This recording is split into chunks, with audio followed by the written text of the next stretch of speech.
My name is Sarah. I'm 32 years old. I've been married to my husband Kevin, who is also 32, for 3 years now.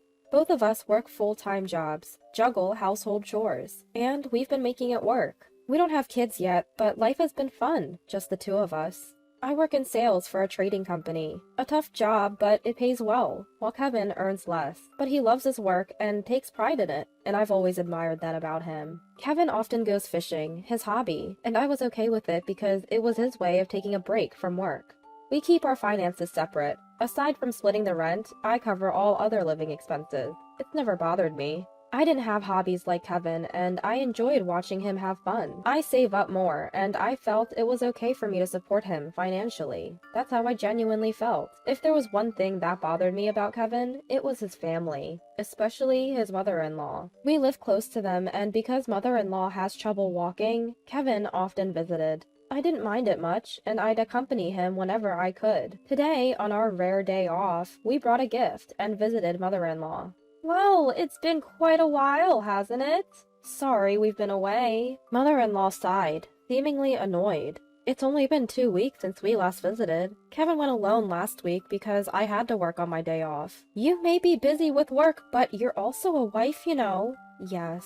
Every time we meet, mother-in-law throws snide comments my way. She doesn't like that I earn more than Kevin. A woman should support and stand by her husband, she'd lecture. Mom, enough. We're handling it between us.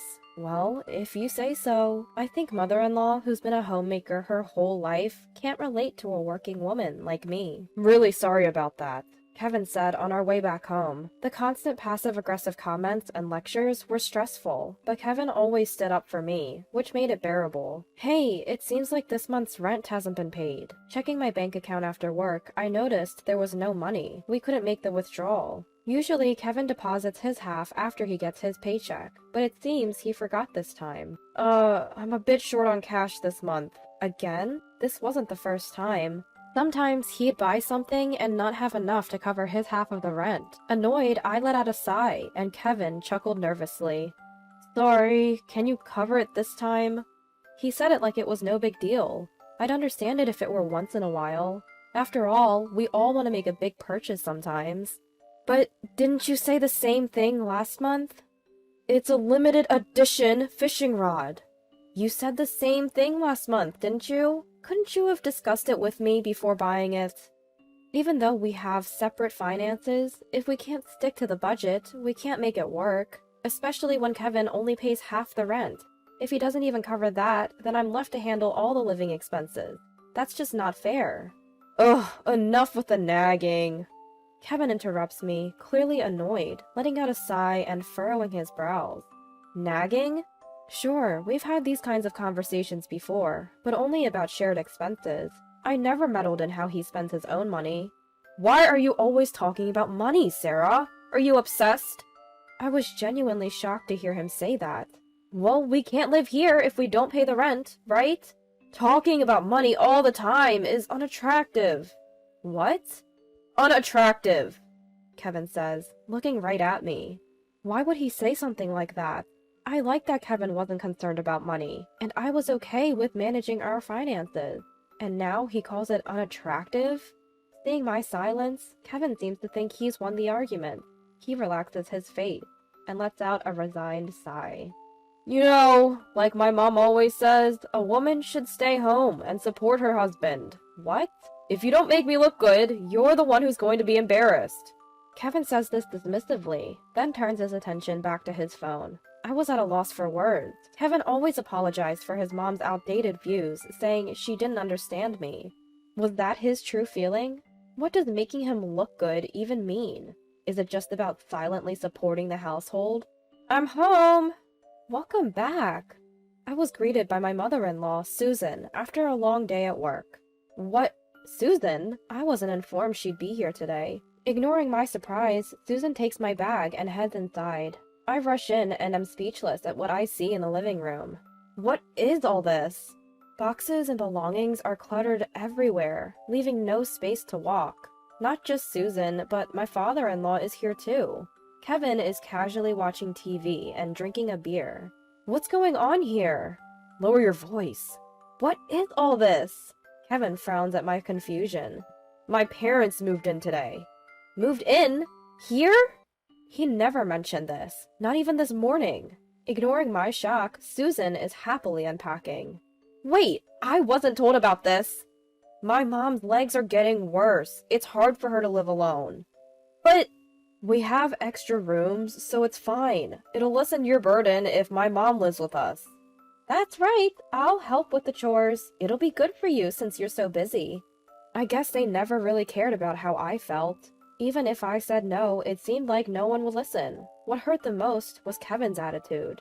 We had rented a larger house with extra rooms, thinking about our future family, but I never thought our family would grow like this.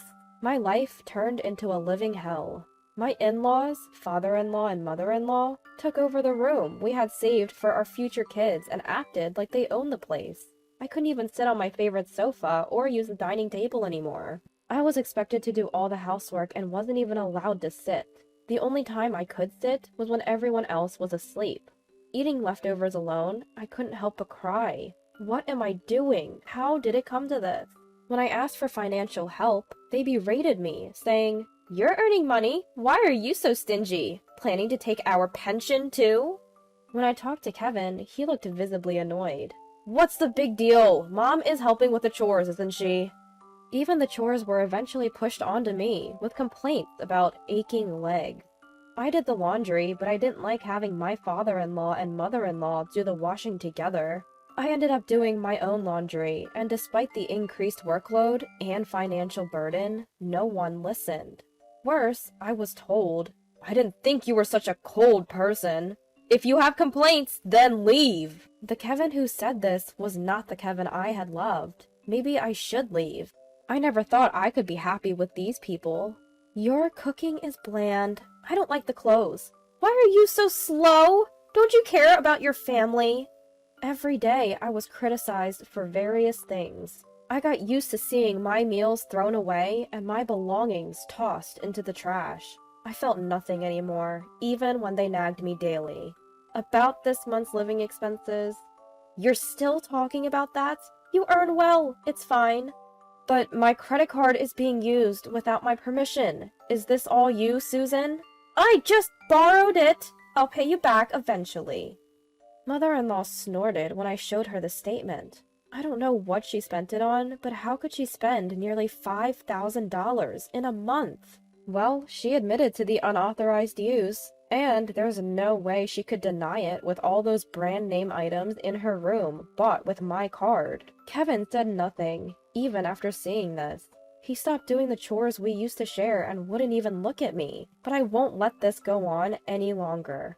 That's enough. The next day, after hearing that from my lawyer, I took a day off from work and left the house, only to return with a truck. What about work? Mother-in-law, who was home alone, asked curiously. She widened her eyes when she saw me and the people behind me. Sorry, Susan. It might get a bit noisy. What? Who are these people? Please, go ahead. Ignoring mother-in-law, I nodded to the 3 burly men behind me. I led them to my room, bypassing a stunned mother-in-law. Please move everything out of this room. Understood. I watched the movers efficiently pack and carry out my belongings, feeling a sense of relief. Who knew it could be so quick once you make up your mind to leave? Hey, what do you think you're doing? You can't just do this without my permission! My mother-in-law snapped back to reality and started yelling. Ignoring her, she began to make a phone call. Maybe she's calling Kevin, or my father-in-law, or both. I don't really care. By the time they get here, it'll all be over anyway. My mother-in-law tried to stop the movers with her foul language, but she couldn't stop these burly guys. Sorry, this is the last of it. Having moved almost everything out, I finally addressed my ever-nagging mother-in-law. I'm leaving. What?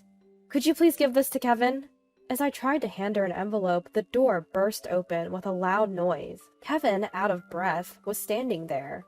As expected, he arrived after everything was done. The whole moving process took just about 30 minutes. What is this? Kevin looked at my empty room, lost for words, and then glared at me. What are you trying to do? Perfect timing. Here, this is for you.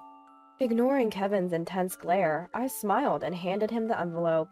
Stunned, Kevin looked inside and was visibly shocked. Divorce papers? What? My mother-in-law also peered over, her eyes widening. How dare you give divorce papers to my son? It means exactly what it says. Shall we get a divorce? My son married you! You should be grateful and serve this family! The movers, who had been waiting, frowned at my mother-in-law's outrageous comment. Seeing their reactions, I was convinced that her behavior was indeed abnormal. Good, this isn't normal. You did say, if you have complaints, then leave, right? I didn't mean it like... Kevin hesitated. He probably never thought I'd actually leave. He couldn't have imagined I'd walk away. So you thought I'd just quietly obey? Well, I have plenty of complaints, so I'll do as you wished and leave. I'm not stupid enough to stay here and endure this. Leaving those words for a stunned Kevin, I walked out of the house with the movers. Sorry for involving you in this mess. I apologized. No problem, we understand, they smiled. You've had it tough, they all said, comforting me. I couldn't hold back the tears anymore. I was scared. I was sad. I was frustrated. But I managed to leave. I felt proud of myself for that. Later, I formally filed for divorce through my lawyer. If you have complaints, then leave. After that conversation, I had been quietly preparing for divorce. I consulted a lawyer and gathered evidence to support my reasons for divorce. Every complaint and snide remark from my mother-in-law and Kevin was recorded. I also documented any meals or personal items they had unjustly thrown away.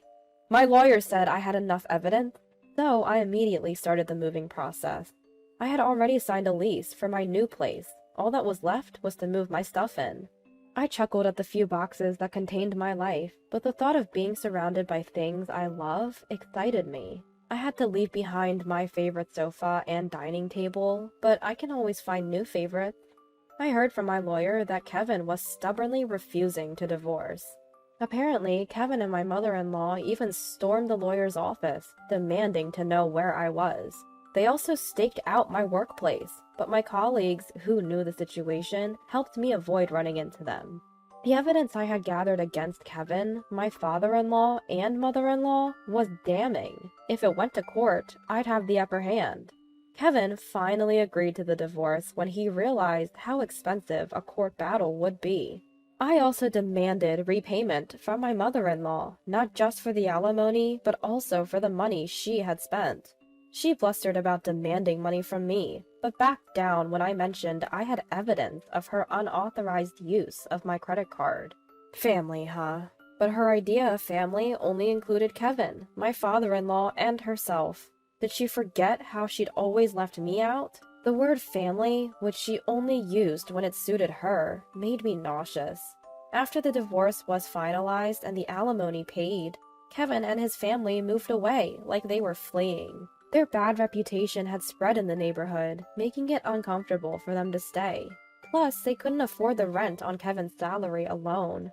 Now, they're apparently living in a small house in the countryside, scraping by on Kevin's meager income and the parents' small pensions.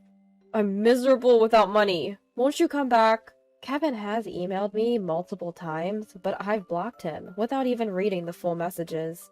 As for me, I'm surrounded by things I love, doing a job I enjoy, and living a happy life. No one's throwing my stuff away anymore. No more worrying about complaints. Life is good. Now there's someone at work who's caught my eye. We're both busy, but he's a kind person who says we can take things at our own pace. He knows about my past failures, and has told me he'll wait until I'm ready to trust again. We both want a life where we're independent, but supportive of each other. That's the life I plan to live with him from now on.